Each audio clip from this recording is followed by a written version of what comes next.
After covering the main concept of the object-oriented and following the magic methods, data methods, and data class, today we would like to dive into class, static, and instance method, and when to use which.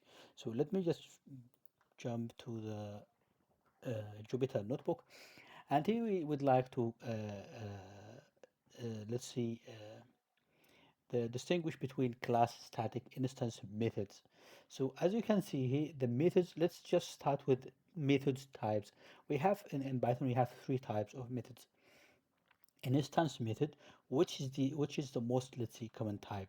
It is operated on instance of data and have access to the instance through the self uh, parameters. So if you have any class, for instance, image class, let's say, and you have some functions, for instance, like resizing the image, and if you see resize the image, you will use the data, for instance, self dot image, and this method, let's see, resize image, is called instance method, because we need to use self, and it will have access to the attributes. And for the class methods, class operate on class data and have access to the class through the CLS or class parameters. But for that we need to add class, class method decorator to, for instance, for the instance method, it's a normal one, and for the class method we have to add this class method, and for the static one we have to add a static decorator here. And the static method, we would like to use it when we need, let's see, to operate on instance or data classes. We will see how to say this. Now this is only a simple example how to just to generate an image. Let's see, just clear. So this is only to generate an image. Now let's start with the instance method. So the instance, the key characteristic of the instance method, it's use self, and they can be accessed, modified through the attribute instance attribute data. Let's just jump to this example here. Imagine we have this image class. Here, this is our initialization function, and this, for instance, to grayscale. So as you can see here, it's this called, if we have self, it's like instance method. And now this instance method will try to modify and access the data. As you can see, self.data, self.name, and etc. Self.channel. So the instance method will try to access the attributes, the class attributes, and they all are called on instance of class. Like if you have created an object, it will try to call it object dot, for instance, method. And sometimes you have to call this some methods, for instance, display. You can call this display in any other functions, for instance, get information. You can just see self dot display. That's it. This is a normal way how to do the the the instance class. And when to use instance classes, you need to access and modify the instance attributes. You need to modify, for instance, the image, for instance, adding the Gaussian blurring, maybe resizing, maybe transformation, and this we have it's called, let's see, it's instance method, and the method behavior depends on the instance state. And if you see here, the each method, it depends on the initialization of the object. Sometimes you have one different kernel, for instance. You will be using different kernel. You will be using different image. You will be using different parameters, and etc. And the methods represent an action that instance can perform, of course. And in the context of computer vision, let's see, imagine you have, yeah, I just jump to this. If you would like to use a chain, for instance, you can see here to grayscale dot apply blurring and display. And you can see here to grayscale, the returning itself. If you would like to use a chain calling or rule, you have to return for each function, you have to return self. And the self, it will be, for instance, the data itself, the data. As you can see here, this is the data, this is the channel, this is the color space, and this will be used in the other functions. And for instance, for the image transformation, we need to resize, rotate, filtering, transformation. I don't know, many. Let's see. Functions, and this we can use for the image transformation, feature extraction for specific images, display or saving a specific image, computing properties of specific image, for example, histogram, mean, median, statistic, and etc. Now let's jump to the class methods. The class methods are methods that operate on class itself, and we have, of course, we have to add this CLS, this decorator here. So let's jump to see how to define this. As you can see here, this is instance method, and in here we have class method, for example, from files. Now from files, as you can see here, it's access, it's let's see, the parameters is the the class itself, and also the file path. And as you can see, if we just jump to see how is the calling, so I'm not just let's say explaining everything here, because some function, I mean the main basic of this object oriented is already explained in a very details in the previous videos. But now I'm just focusing on the class method, and also static method, and etc. But of course, if you have any question on these functions, just drop comment in the a question in the comment below. So let me just see, for instance, from file, and as you can see here, if you see the class itself, the class is called image.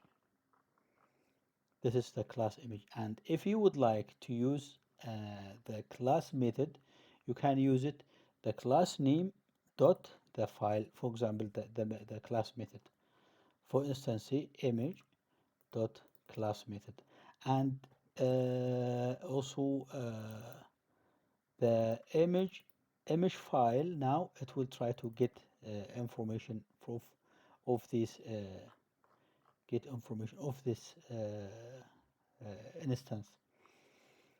And let me just, I have just skipped something here. Yeah, and yeah, you can see here they can access and modify class attribute. Only these class attributes here can be accessed and modified, and the instance attribute, it will not be able to change it. You can see access and modify class attribute, which is any attributes that defined before the initialize function.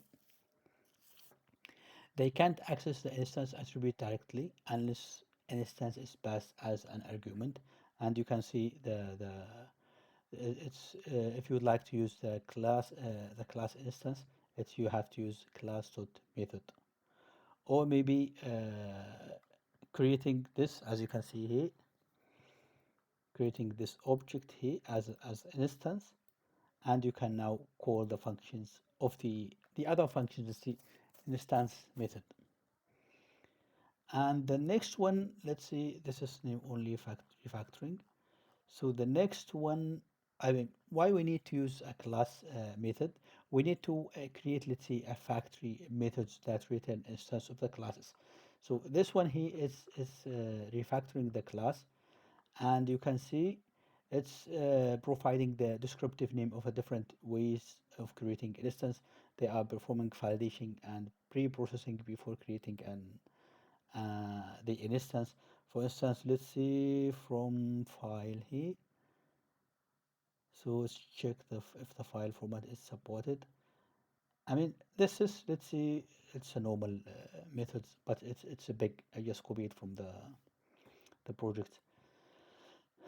And now let's see what is the static methods. The third one is a static method. It's a method that don't operate on an instance or data class data. So let's just review the first one. The instance method, it's access the data of the class. For the class data, it's access only the class attributes. For the static, it won't access anything. It just access the static method. And you can see it. We have to add this static method. They are defining using this, and it doesn't take, let's say, self or CLS as the first parameter. They can't access an instance or class attribute directly. They can be called on the class itself, for instance, class.method, of course, and we will see here. For instance, let's say this is our image class, and this is class method, and we have static, of course, yes. And as you can see here, we have is valid image data. For example, you have to have a data. Let's see here is this we are using the this is in the same class. Let's see. Let's have a look on the main image. Let's see. So this creating image. Now you can see here I have creating the image, right? And now I have to use, if I would like to use the static, I just use the class name dot valid image data. And as you can see, if let's see, just jump to the first class, the beginning of the class, you can see data name and creation. And if you go to static, the static, you can see it's only has access only to the data. So there's no self here. So it has no access to any of these class attributes or instance attributes. For example, for the static method, it has no access to these attributes or these. Just please keep in mind. So now let's see when to use the static. You need to have, let's see, utility functions that is logically related to the class, but doesn't depends on the instance or class state. Let's see, for example, here is valid image. You just need to check if the image is valid, but it somehow, let's see, logically is related to the class, but it's not, it's just logically, because it will try to check the image of the the content of the image. And you want to, let's say, group related function within a class namespace. And it's like but I think Java, you have static which is called in the beginning of the, but here not, we have to call this manually. Let's see. But let's see, have to have a compare between comparison and use cases. So the decorator in instance classes, we have no decorator here. It's empty. I mean, not empty, but there's no decorator. For the class method, we have class method. For the static, we have static method. First parameter has to be self. First parameter has to be CLS or class. I mean, it's CLS. And static, it has no first parameter. Can access instance attributes? Yes. And no unless instance is passed. We have seen in the beginning. And here also no. And can access class attribute? Of course, yes. Yeah. For instance, if we have this image, this what is the instance method? Yeah. For example, we have instance method. Now display here, it has access to this, and also it can access this or modify this. And let's say can modify an instance state? Yes, no, no. So this we can change the class state, and this one here, because it's we're creating an object. And let's say decision for choosing the method. Does the method need to access or modify instance attributes? Yes, we have to use an instance method. No, continue to step, let's see, 2, for example, this one. Does the method need to access or modify class attributes? If yes, we need to use class method. If no, we need to skip. Let's see, go to the step 3. Is the method logically related to the class but does not depend on the class or class state? We need to use static. If no, consider whether a function should be defined outside maybe the class or defining in another class. So this is how to this is the let's see, how to think and also how to organize your stuff. And this I will try to skip this because I will give you this if I think it will give you in a file, and you can have a look. And of course, as I said in the beginning, if you have any question, just drop it in the comment below. So this is the best practice. Of course, you can read it. It's just repeating the information. And like this video, please subscribe into my channel, like the video, and if you have, of course, if you have any question, just drop it in the comment below. Thanks for watching and see you next time.